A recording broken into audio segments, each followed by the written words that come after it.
Okay, so this is the tomatoey pulled chicken recipe. If it's Mexican, it's tinga de pollo, and if it's Italian, I've already forgotten the name of it, but it's the tomato chicken dish that you like. Okay, so before we turn the heat on, we have the chicken here. So this is for a bulk pack of chicken. This is 1.4 kilos or 10 thighs. Thighs only, not breast. Breast will dry out and won't cook the same. You want to have some tomato paste, a tin of tomatoes. We might use two. It kind of depends on the depth of the liquid once we get all the chicken in there. Some ground cumin and some paprika. These are optional. It really depends on if you want it to taste more Italian or more Mexican, but this is the way that I've always made it for you, so I'm just telling you how I make it. This is about 1 cup, 250 ml of chicken stock. Again, just a slightly heaped teaspoon of the powder with boiling water. That's just a spray for the pan. Before you get going, you also want to have one large onion, at least one large onion chopped up fairly reasonably, and that's about 4 or so cloves of garlic. And this is the vegetable that we're going to be cooking on the side later on. Also, I'm going to cook some rice in the oven, but you cook rice however you want. Okay, so the first step is, get this, we're going to sear the chicken. So this is a really important step. This step wasn't in the Thai curry recipe because it's not called for, but it is called for in this recipe. So essentially, we're going to do it probably in 2 batches. I'm going to put, or maybe actually 3. I'm just going to lay the chicken thighs down and let them get a bit of color. So what you want is for them to, so you want to have them reasonably high heat, but you've got to be careful not to let them burn. Fairly high heat, so we want to get that nice brown color on the chicken on both sides, and we're going to brown all the chicken first. So it would probably be just a couple of minutes on both sides. If you try and pull the chicken up and it's stuck, leave it because it will release once it starts to brown. Okay, so I think it's been maybe not even like maybe 3 or 4 minutes. So we're going to give this a go, see if it lifts up. Yes, it does. And you see that brown? That is exactly what you want. Okay, so the chicken's had a couple minutes, maybe 3 or so minutes on the other side. So we're going to pull them out. I'm going to transfer them to a plate.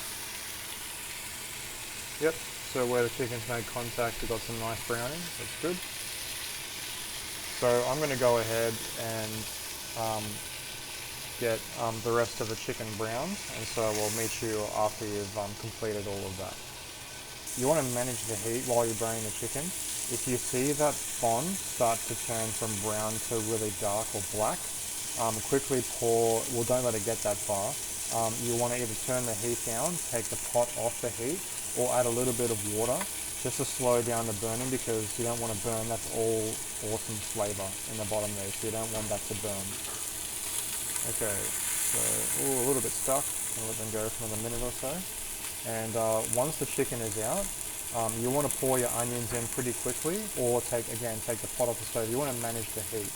So once you finish browning the chicken, either have the onion ready to go, literally you've got to pour it in there within 20 seconds, or take the pot off the heat. Okay, so the onions are in there as quickly as possible after the chicken's been taken out. And what these onions are going to do is they're going to obviously cook. But they're also going to let go of the water they're holding, and that water is going to lift. You want to use that water from the onions to lift all that flavour off the bottom of the pan. So you're going to use the onions to dig in. So I'm getting a little bit too dark down there, so what I'm quickly going to do is just chuck in a little dash of our chicken stock. And using that liquid, I'm going to scrape the bottom of the pan just to get all that beautiful flavour off the bottom of the pan, just so it doesn't burn. Okay, see that? See how it's all lifted off? If the natural moisture from the onions doesn't do that, you can either chuck in, just literally like a couple tablespoons of water, or a little bit of stock or something, and use that liquid to get all that flavour off the bottom to release. And so now, actually, I might turn the heat down a little bit as well. It's a little bit too scary.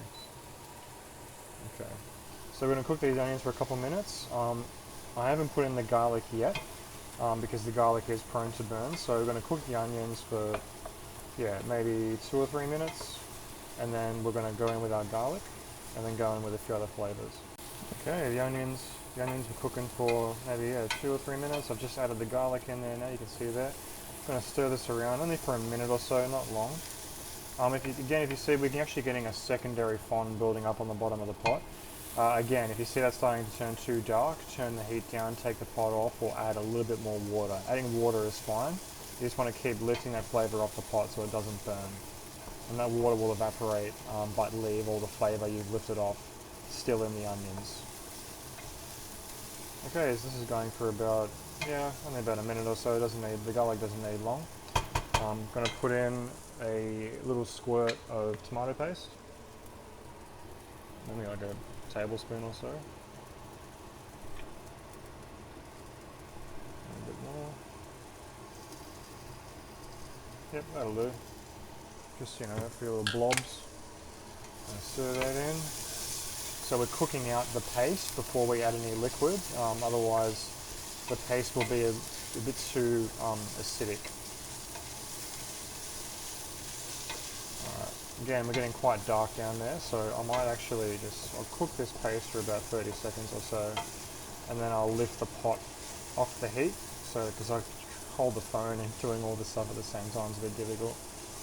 Okay, so I'm going to pull that off the heat. Might add, actually getting quite dark, I might add a little bit more stock. Give that a little scrape around so that we don't burn anything or lose any of that flavour. I'm sorry for tilting away all the time. Again, I'm trying to do 2-3 things at once. Okay, just scraping up, making sure nothing's getting burnt or stuck. Okay, that's good. So I'm going to add, I'd say it's probably maybe 2 teaspoons of ground cumin, if it wants to get out of there. Okay, that's not going to work. Okay, some ground cumin, yep, about, I don't know, maybe one little tablespoon of that. Be careful, it can be quite sharp flavour. And also, about a tablespoon or so of, a flat tablespoon of paprika. Okay, our spice powders are in. We're going to stir that for no more than 20 seconds or so, because any powdered spice in the bottom of a sauteing pan like this can burn very, very quickly. We've still got a bit of tomato paste and some moisture from the onion, so not terribly worried about it, but definitely something to keep in mind. You only want to have these spices going with little to no liquid for no more than 10-20 seconds depending on your heat. But this is just to sort of wake up the cumin and the paprika just by having a bit of heat before we add our liquids. But again, if you see anything burning, just dump your liquids in. No harm. Okay, this is smelling pretty good. Yep, so I think that's pretty good. Our spices are being in for about 20 or 30 seconds, however long I've been waffling on. So now we can just go in with our stock and our tomatoes.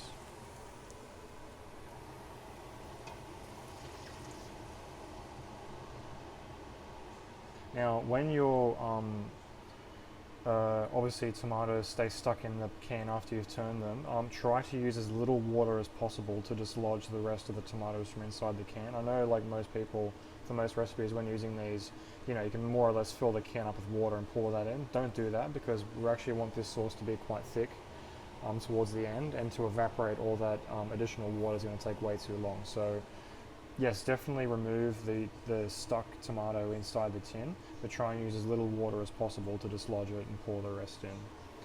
So now all of our stock and tomato is in here. We're going to put all of our chicken inside.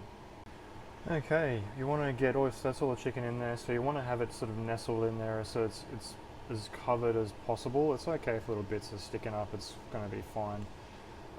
You're going to have a fair bit of liquid on the plate where the chicken was. You want to pour all that in. That's all free flavour. And so now we're going to bring this to essentially a boil and then reduce to a simmer. And the chicken is going to poach or cook, whatever technical term you want to use, for I'd say 20-25 minutes. And then we're going to, because it's going to be soft by then, we're going to carefully remove all the chicken, and then shred the chicken, and then blitz the sauce to thicken it. So we'll see you in 20 to 25 minutes or so. And in the meantime, I'm going to just prepare the other vegetables that you normally like to have on the side. It's really up to you. If you want to have some broccoli, just have it on a separate steamer. I wouldn't actually, I'm not going to cook any vegetables. I generally don't. I don't cook any vegetables in the sauce with the chicken. I'll just put them in a saucepan on the side and give them a little sizzle and then serve them with everything at the end. Okay, we've been simmering for about 20 minutes or so, and now I'm going to carefully remove all of the chicken, and we're going to use 2 forks to shred it into essentially bite-sized pieces. You might want, a couple of plates required to do it, but yeah, remove all the chicken and shred. Okay, so we've got all of our chicken shredded up into bite-sized pieces, and we've left the sauce simmering, and this has been reducing because that took me a good, nearly 5 or 10 minutes or so. So we're going to just pull this off the heat. You can leave the heat on because we're still going to continue to cook, but we're just going to get the stick blender in here and then just blitz it up until it's smooth. It should only take, a minute or so. Okay, so I had the stick blender in there for not even a minute or so, just, agitating the pot, swirling it around just to make sure that all the little lumps of tomato and onion are cooked, not cooked, blitzed through, so it's all nice and smooth. And now we're going to add all the chicken and any little juices underneath the chicken all back into the pot.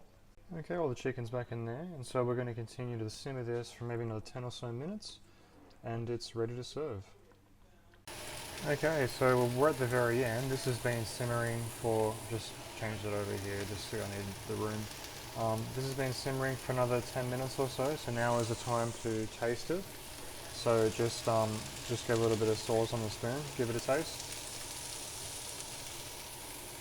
Yep, so it definitely needs salt. If you taste it and it just tastes, not as good as you think it is, it's always salt. So I'm just going to add, a few, maybe 3 or 4 really good cracks of salt and give it another stir and give it a taste. Okay, just added some more salt. Much better. Lay over your rice, have your veg or whatever you're having with it, a few spoons, and you're done.